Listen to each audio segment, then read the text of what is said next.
पांडुपुत्र भीम और राक्षसी हिडम्बा के विवाह की कथा। महाराज धृतराष्ट्र के पुत्र दुर्योधन, शकुनी और अन्य कौरवों ने मिलकर पांडवों की हत्या करने के लिए षड्यंत्र रचा था और इस षड्यंत्र के अंतर्गत उन सभी ने मिलकर लाख और मांस आदि से जो लाक्षागृह बनाया था उसमें कौरवों ने आग लगा दी और इस की आग से पांडव जैसे तैसे बचकर निकले थे। यहाँ से बचकर वे गुप्त मार्ग से निकलकर जंगल में प्रवेश कर गए। इस जंगल में भटकते हुए जब वे लाक्षागृह और कौरवों के राज्य की सीमा से बहुत दूर निकल गए और स्वयं को सुरक्षित महसूस करने लगे तो उन्होंने कुछ देर जंगल में ही विश्राम करने का निर्णय लिया। वन में भटकते भटकते रात हो गई और महारानी कुंती और सभी पांडव रात होने पर जंगल में ही सो गए।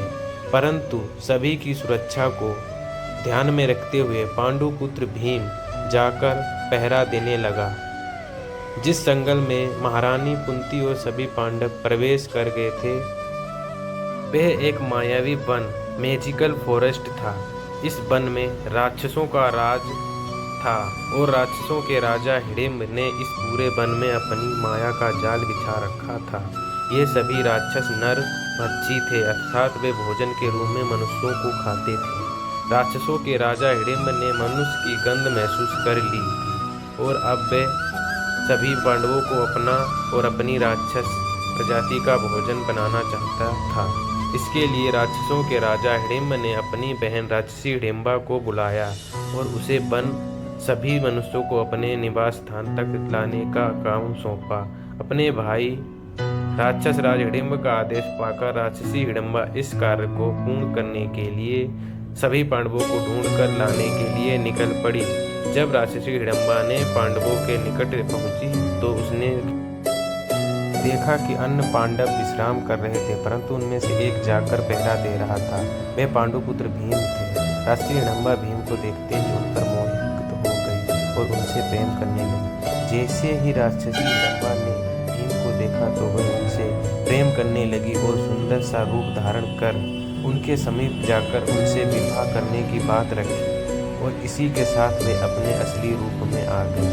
अपना परिचय दिया और उन्हें अपने भाई राक्षस हिडिंब की सभी को खा जाने की योजना के बारे में भी बताया। भीम को इस बात पर क्रोध आ गया और माता कुंती तथा अन्य सभी भाइयों के साथ राक्षसों के निवास स्थान तक जा पहुँचे। माता कुंती के साथ सभी पांडवों के राक्षसों के निवास स्थान पहुँचने पर हिडिंब बहुत ही खुश हुआ कि उसकी बहन हिडिंबा भोजन स्वरूप सभी मनुष्यों को लेकर आ गई। परंतु जैसे ही उसे यह पता चला कि हिडिंबा भीम से प्रेम करने लगी, उससे विवाह करना चाहती है और साथ ही साथ सभी पांडवों और माता कुंती को अपना भोजन न बनाने के लिए प्रार्थना करती है, तो हिडिंब क्रोधित हो गया और भीम को युद्ध के लिए ललकारा। तब भीम और हिडिंब के बीच भयानक युद्ध होता है जिसमें भीम तो बलशाली थे ही, परंतु राक्षस राज हिडिंब भी बहुत ही शाली था। इस युद्ध में भीम द्वारा राक्षस राज हिडिंब का वध कर दिया जाता है और इस प्रकार भीम विजय घोषित होते हैं। इस समय भीम इतने क्रोध में थे कि वे राक्षसी हिडिंबा को भी मार देना चाहते थे। उनका ऐसा करने के पीछे यह विचार था कि अपने भाई हिडिंब के वध का बदला लेने के लिए कहीं हिडिंबा उन सभी पांडवों और माता कुंती को कोई हानि ना पहुंचाए। परंतु ज्येष्ठ पांडुपुत्र युधिष्ठिर के समझाने पर भीम का क्रोध शांत हुआ और उन्होंने राक्षसी हिडिंबा को छोड़ दिया। राक्षसों की एक परंपरा के अनुसार जो व्यक्ति राक्षसों के राजा को मारता है उसका विवाह उस राक्षस राज की बहन या बेटी से किया जाता है और वही व्यक्ति राक्षसों का राजा भी नियुक्त किया जाता है। ऐसी बात जब माता कुंती और पांडवों को बताई गई और भीम और हिडिंबा के विवाह का प्रस्ताव रखा गया तो माता कुंती और भीम ने इसे अस्वीकार कर दिया। इस विवाह को अस्वीकार करने के पीछे यह कारण था कि हिडिंबा और भीम दोनों ही अलग अलग प्रजातियों से संबंध रखते थे। एक मनुष्य था तो दूसरी राक्षसी। इसी के साथ दूसरा कारण ये था कि माता कुंती के साथ सभी पांडवों ने अपने वनवास का कारण बताया और इस प्रकार विवाह करके उस स्थान पर रुक जाने में अपनी असमर्थता जताई। तब हिडिंबा ने माता कुंती को यह विश्वास दिलाया और वचन दिया कि उन दोनों की प्रजातियों के भिन्न होने के कारण किसी भी पांडव को कोई मुश्किल नहीं होगी, और जैसे ही हिडिंबा को एक संतान की प्राप्ति हो जाएगी वैसे ही आप सभी इस स्थान को छोड़कर चले जाना।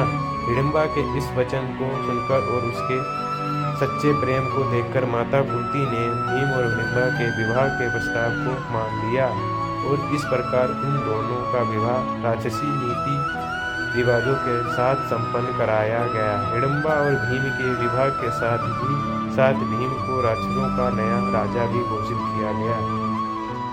इस प्रकार समय बीतता रहा और एक ही वर्ष में हिडिंबा और भीम के घर पुत्र का जन्म हुआ। जिस बालक का जन्म हुआ था उसका सिर घड़े की भांति चमक रहा था, इसलिए भीम ने उसका नाम घटोत्कच रखा। अब समय था जब हिडिंबा को अपने वचन का पालन करना था और भीम सहित सभी पांडवों तथा माता कुंती को उस स्थान को छोड़कर जाने का समय आ गया था। इस समय भीम ने अपने पुत्र घटोत्कच को राक्षसों का नया राजा नियुक्त किया और अपने परिवार से विदा ली। विदा लेते समय घटोत्कच द्वारा भीम को वचन दिया जाता है कि जब भी भीम उसका नाम 3 बार पुकारेंगे तब वह उनके समक्ष उपस्थित हो जाएगा। महाभारत युद्ध के समय जब भगवान इंद्र छलपूर्वक महारथी कर्ण कैसे उनके कवच और कुंडल का दान प्राप्त करते हैं, और महारथी कर्ण सारी सच्चाई जानते हुए भी अपने दानी आचरण का पालन करते हुए बिना अपने प्राणों की परवाह किए उन्हें कवच और कुंडल दान कर देते हैं, तो भगवान इंद्र बहुत ही खुश होते हैं और महारथी कर्ण को वरदान स्वरूप एक दिव्य अस्त्र प्रदान करते हैं जिसका बार कभी खाली नहीं जाता। परंतु महारथी कर्ण द्वारा इस दिव्य अस्त्र का एक ही बार उपयोग किया जा सकता है। जिस दिन महारथी कर्ण द्वारा पांडुपुत्र अर्जुन को मारने की योजना बनाई जाती है तो इसका पता भगवान श्री कृष्ण को चल जाता है और वे समझ जाते हैं कि महारथी कर्ण उस दिव्य अस्त्र का प्रयोग अर्जुन के प्राण लेने में करेंगे। तब वे इसका उपाय ढूंढते हैं। भगवान श्री कृष्ण भीम को अपने पुत्र घटोत्कच को युद्ध में सहायता करने के लिए बुलाने को कहते हैं। भीम अपनी हारती हुई सेना को बचाने के लिए घटोत्कच का आवाहन करते हैं। भीम द्वारा घटोत्कच का जैसे ही 3 बार पुकारा जाता है वैसे ही घटोत्कच अपने पिता भीम के सामने प्रकट हो जाता है। तब भीम आदि उसे युद्ध में उन पर आए संकट के बारे में बताते हैं और उससे सहायता करने के लिए कहते हैं। तब घटोत्कच युद्ध भूमि में पहुंचकर कौरवों की सेना को खत्म करने लगता है, और क्योंकि वह राक्षस है तो मनुष्यों का कोई भी अस्त्र शस्त्र उसका कुछ बिगाड़ नहीं पाता। घटोत्कच के युद्ध भूमि में आने से कौरवों को अपनी विजय पराजय में बदलती हुई प्रतीत होती है और वे उसके विनाश से भयभीत हो जाते हैं। इस सभी परिस्थितियों को देखते हुए दुर्योधन अपने मित्र महारथी कर्ण से भगवान इंद्र द्वारा वरदान स्वरूप दिए गए दिव्य अस्त्र का घटोत्कच पर प्रयोग करने के लिए विवश करते हैं, और महारथी कर्ण को ना चाहते हुए भी उस दिव्य अस्त्र का प्रयोग घटोत्कच पर करना पड़ता है, और इस प्रकार भीम का पुत्र घटोत्कच युद्ध में वीर गति को प्राप्त करते हुए भूमि पर धराशायी हो जाता है। इस प्रकार भगवान श्री कृष्ण की योजना अनुसार घटोत्कच अपने काका अर्जुन के प्राणों की रक्षा के लिए स्वयं के प्राणों का बलिदान दे देता है।